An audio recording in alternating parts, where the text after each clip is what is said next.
Bismillahirrahmanirrahim. Assalamualaikum warahmatullahi wabarakatuh. Alhamdulillahi rabbil alamin. Wassalatu wassalamu ala ashrafil anbiya'i wal mursalin wa ala alihi wa ashabihi wa man tabi'ahum bi ihsanin ila yaumiddin. Asyhadu an la ilaha illallah wahdahu la syarika lah wa asyhadu anna Muhammadan abduhu wa nabiyuhu wa rasuluhu la nabiyya wa la rasula ba'dah.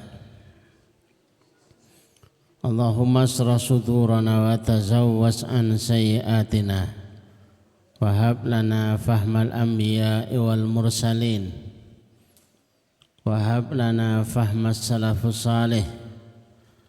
Allahumma anfa'na bima 'allamtana wa 'allimna ma yanfa'una wa zidna ilman wa na'udzu billahi min ahwali ahli nar.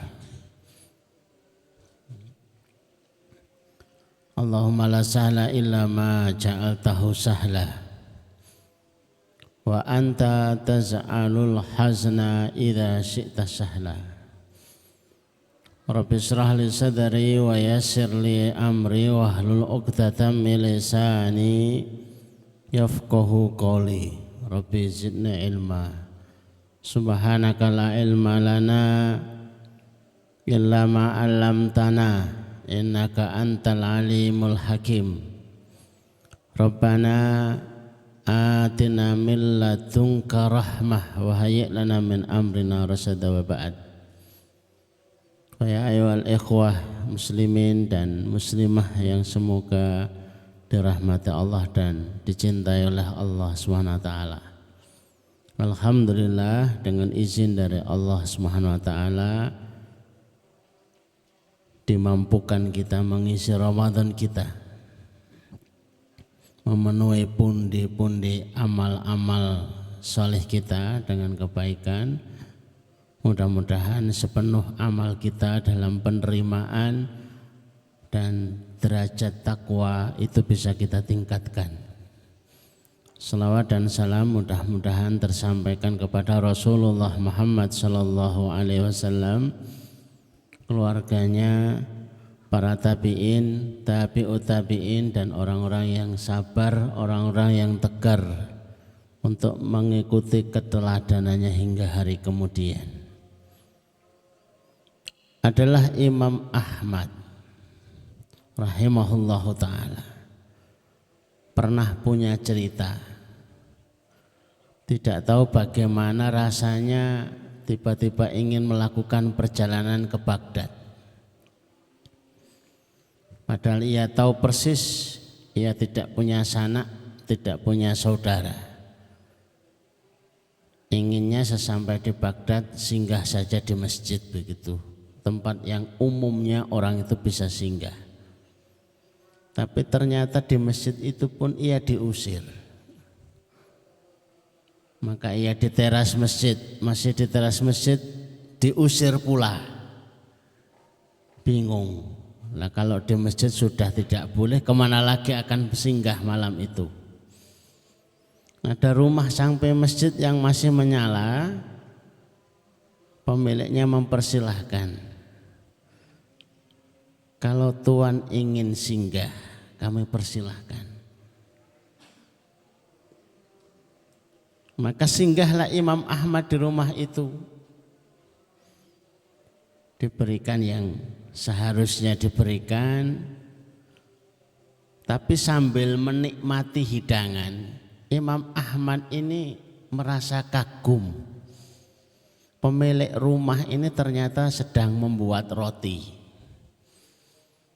dan saat mengadon rotinya ini lisannya tidak pernah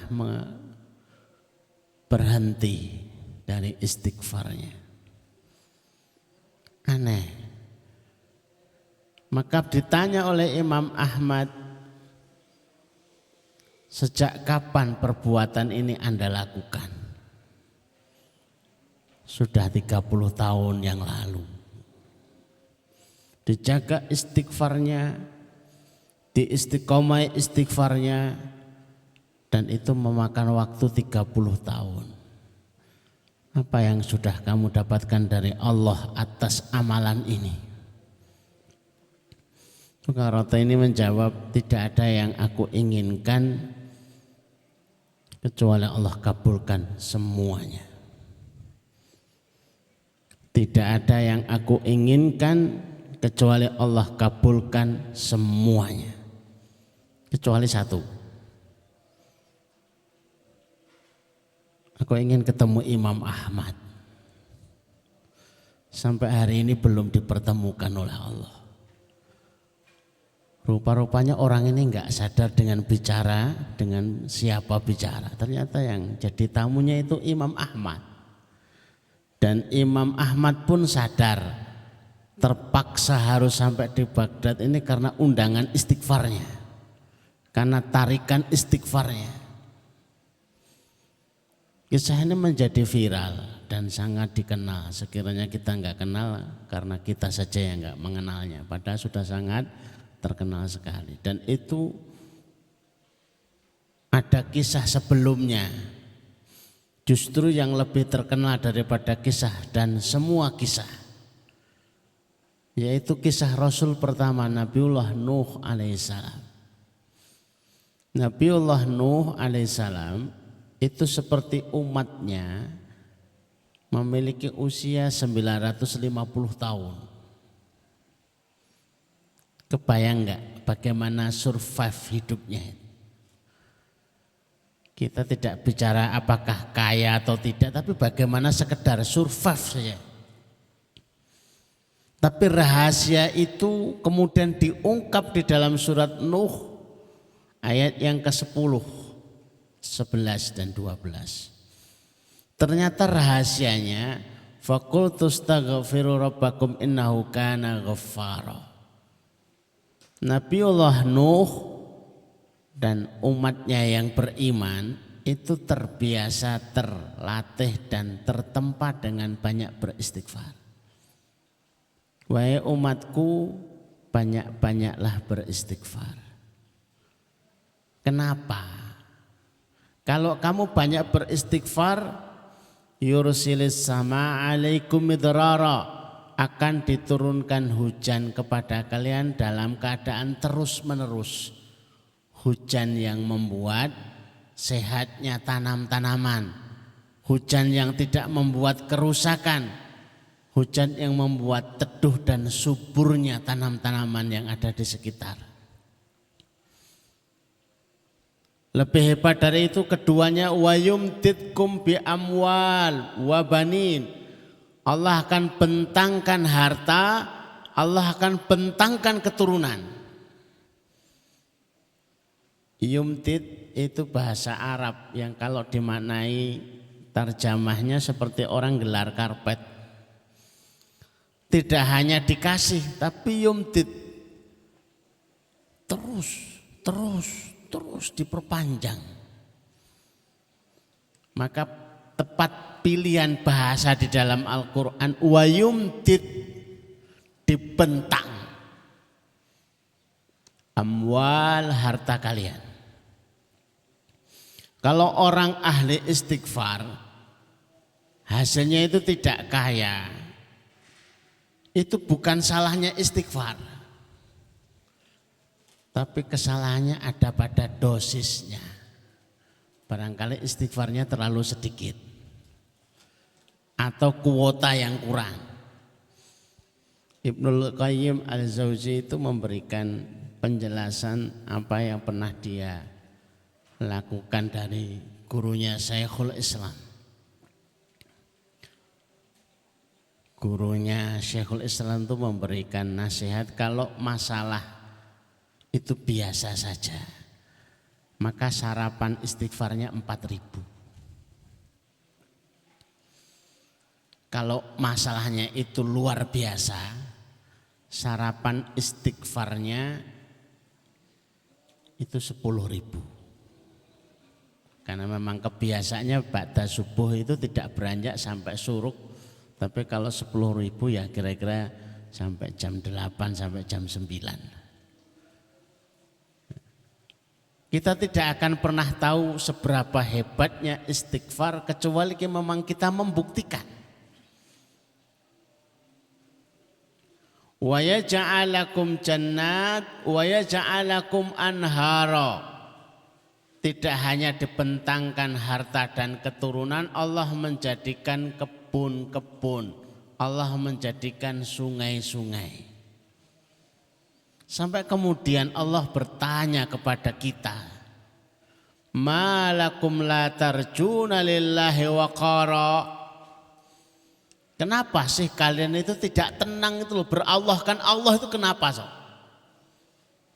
Kenapa kalian itu tidak tenang sekiranya bahwa informasi baik itu dari Allah dan itu sederhana? Justru pengen jelimet, justru pengen ruwet, justru pengen sulit di dalam kehidupannya. Mudah. Yang mempersulit itu ya kita sendiri. Dan pilihannya itu istighfar. Kalimat yang ringan. Yang para nabi pun melakukannya. Syarat untuk sebuah hukuman itu akan ditunaikan di kehidupan dunia ini. Wa ma kana Allahu liyu'adzibahum. Allah tidak akan mengadab suatu kaum. Allah tidak akan menyiksa suatu kaum. Wa anta fihim, syaratnya adalah Rasulullah ada di dalamnya. Dan syarat itu sudah terhapus. Rasulullah sudah meninggal. Tapi masih ada syarat yang kedua. Wa ma kana Allahu liyu'adzibahum wa hum yastaghfirun. Allah tidak akan mengadab suatu kaum kalau kaum itu adalah ahli istighfar. Bukan hanya memberikan kemudahan dalam kehidupan, tidak hanya membentangkan kekayaan, tidak hanya memberikan kesuburan dengan keturunan, tapi juga Allah memberikan di balik itu kelebihan-kelebihan yang lain. Bahkan pada ayat yang lain, wa yazidkum quwwatan ila quwwatikum. Allah akan menambah kekuatan dari kekuatan yang sudah ada. Jadi kekuatan di dalam kehidupan mukmin itu bukan minum obat kuat.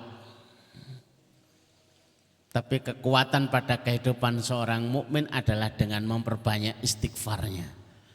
Dengan sendirinya kekuatan itu akan diberikan Allah kepadanya. Maka ayyuhal ikhwah, Bapak Ibu yang dirahmati Allah, momentum Ramadan dengan dikali lipatkan 700 kali lipat, kesempatan kita untuk memperbanyak istighfar. Tilawahnya tetap. Tilawah istighfar ya. Kalau sudah mulai lelah baca Qur'annya, ambil istighfarnya. Lelah istighfarnya, ambil Qur'annya lagi terus, karena ini adalah bulan Qur'an. Maka kita diminta untuk memperbanyak membaca Al-Quran. Tapi ada kalanya kekuatan membaca Quran itu mulai ngendur. Kalah sama ngantuknya, kalah sama lelahnya, kalah sama serak suaranya. Apa yang menjadi solusinya? Istighfar. Bahwa setelah istighfar itu ada kopi ya diminum. Setelah istighfar itu ada snack ya dimakan. Itu rezeki yang harus dinikmati dan disuguhkan. Mudah-mudahan jemaah sekalian, momentum yang singkat membuat kita ingat, menjadikan kita sosok-sosok ahli istighfar. Dengan itu masalah-masalah kita diselesaikan. Dengan itu usia-usia kita dipanjangkan dalam ketaatan. Dengan itu kehidupan kita dipenuhi barokah dari Allah Azza wa Jalla. Aku qouli hadza nastaghfirullah lakum. Assalamualaikum warahmatullahi wabarakatuh.